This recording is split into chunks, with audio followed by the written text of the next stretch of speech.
You're not the voice of the people. I am the voice of the people. I will be your voice.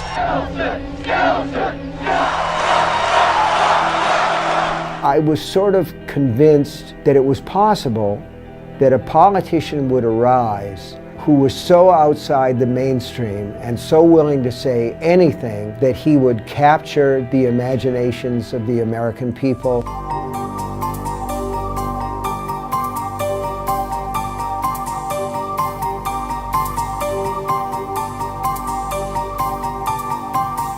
They take him as a joke at first because he has these rallies and he throws hot dogs to the crowd and says, when Greg Stillson's elected, you're going to say hot dog. We got a real mover and shaker at last. You're going to be so tired of winning. Crazy stuff that nobody would possibly believe, or so we thought, until Donald Trump came along.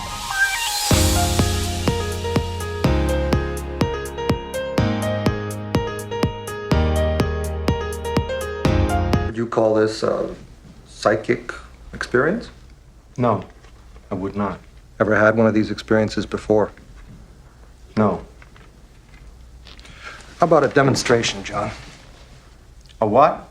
No, a demonstration. You got any predictions? You think Greg Stillson is going to unseat Senator Proctor? Who? Greg Stillson? Thank you, sir. No more. Wait a minute. Now, how about it, John? How about the election?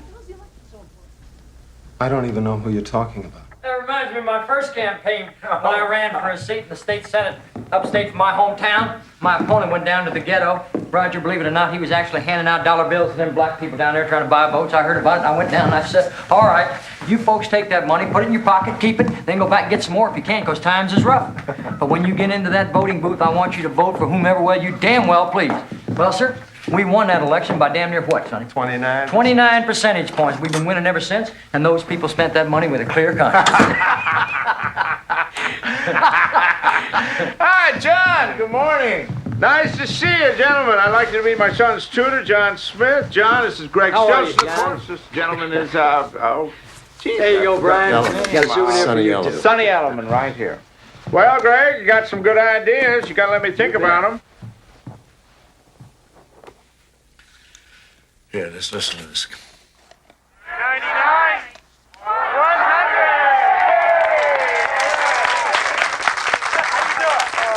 I'm Greg Stillson. Just thought I'd stop by here on my way to the U.S. Senate.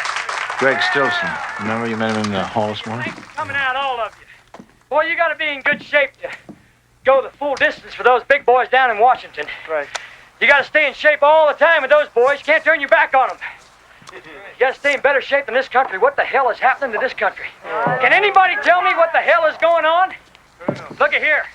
I read in one of your local papers right here on the front Believe this page, guy? you got some old people. He's just getting warmed up. Dog food places He's dangerous. And I see all around me so many unemployed. What are you people doing here in the middle of the day? Middle of a work day. You're standing out in the cold. Look around. Look at each other. How do you feel about each other? Are you proud of your communities? Would you send the guy next to you to the U.S. Senate? A real man of the Stand and people. trust your own local people. You don't feel good about yourself. Jesus, You got what no an money. act. You don't stand Can't for they anything. see through this guy?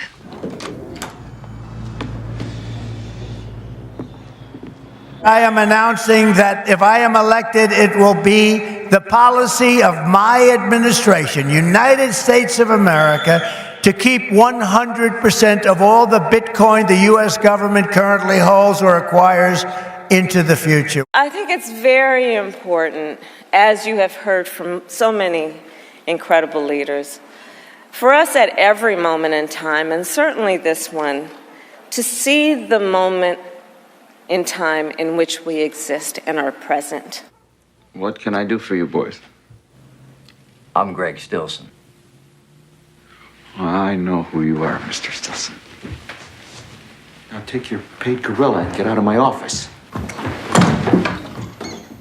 My friend Sonny doesn't want to see anybody get hurt, but we got a little problem here. Get to the point, Mr. Stillson. Well, as you know, I'm damn near even in the polls. See, I'm catching on. The people got a need for me. I'm going to win. I'm going to win big. And I'll tell you something else. I have had a vision that I am going to be president of the United States someday, and I have accepted that responsibility, and nobody, I mean nobody, is going to stop me. And to be able to contextualize it, to understand where we exist in the history and in the moment as it relates not only to the past but the future.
What a cool place to have all that happening right by one of the two islands in Paris as the individual with the torch has taken the torch on a zip line. Why? That is so cool. Oh, All just this Mission Impossible, y'all. all this happening right around.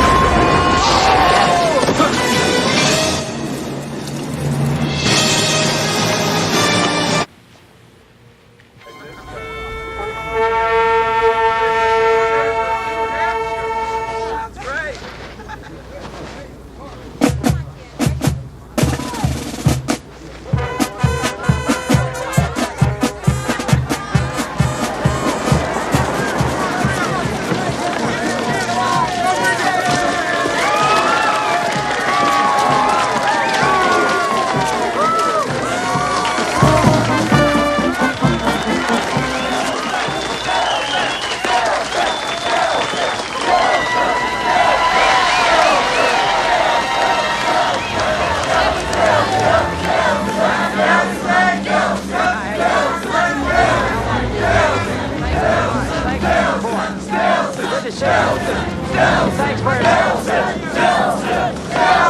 Hi, how are you? Hey, thanks for coming. Good to see you. Hi. How you doing? Hey, how are you? Good to see you. Hey, thanks very much for coming. Good.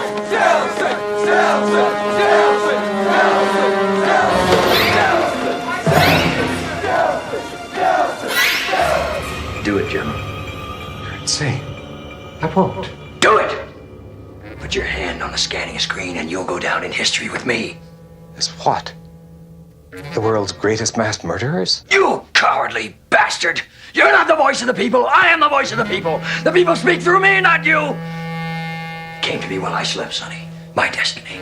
In the middle of the night, it came to me. I must get up now, right now, and fulfill my destiny. Now you put your hand on that scanning screen, or I'll hack it off and put it on for you. Do it! Where's your John Spartan? Oh, he went to the bathroom. I guess he got all thawed out. Oh.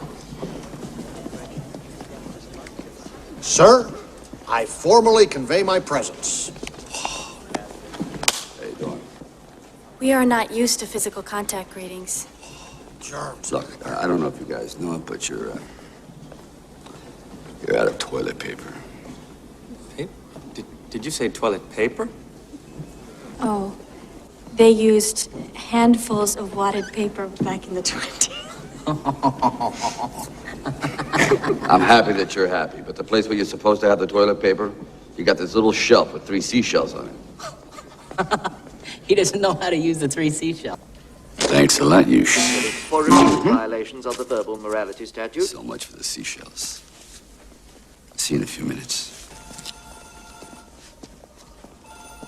Waiting for commands. voice check. Lenina Huxley. Unfortunately, Simon Phoenix was not coded. While you were sleeping, everyone in the city was installed code. It was a brilliant idea by Dr. Cocteau that an organically bioengineered microchip be sewn into the skin. Sensors all over the city can zero in on anyone at any time. I can't even conceive a visual of what you police officers did before it was developed. We work for a living. This fascist crap makes me want to puke. What do you think you're scratching, caveman? You really think we'd let you go without control? Your code was implanted the second you thawed. Why didn't you just shove a leash up my...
Crazy drunk driver. About gasoline.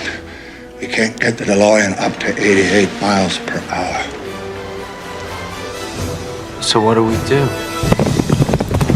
60 miles an hour, Doc! 70!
Oh, check this out. Rapper Snoop Dogg was one of the people who got to carry the Olympic torch. He carried the flame in the suburb of St. Denis.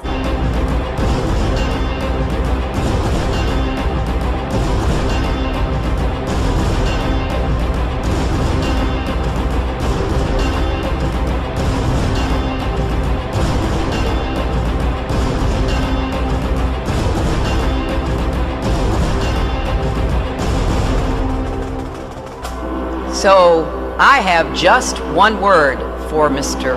Trump. Basta. Enough! But what happened last week when they took a shot at my hero and they tried to kill the next president of the United States? Enough was enough! And I said, let Trumpomania run wild, brother! Let Trumpomania rule again! Let Trumpomania make America great again! And we will protect you, that I can tell you, and we will say enough is enough.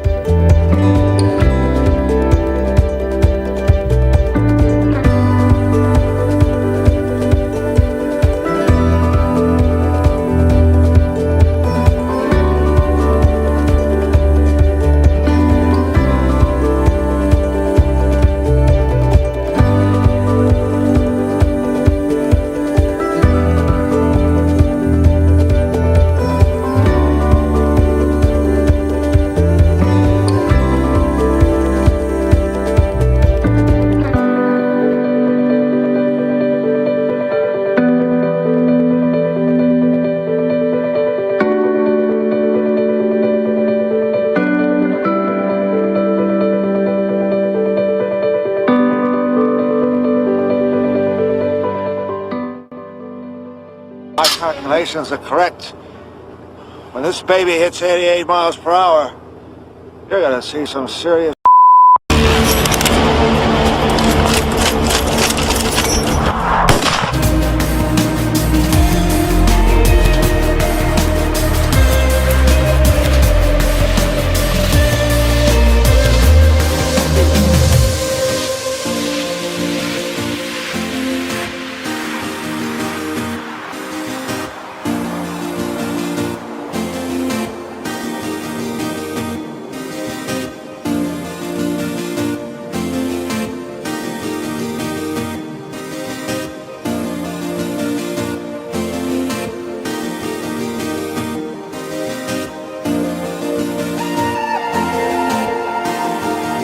A future that Ernest Cline, the writer of the book, envisioned. I was very careful with Ernie collaborating with me every step of the way to be able to find the movie narrative inside this dense forest of Ernie's profound imagination. The Oasis being the ultimate toy box with all the toys in the world, and then playing that with one of the greatest filmmakers of all time. It results in just amazing action and such a fun adventure. Ernest Cline is such a visionary, and I think has seen the future before any of us possibly could even imagine it.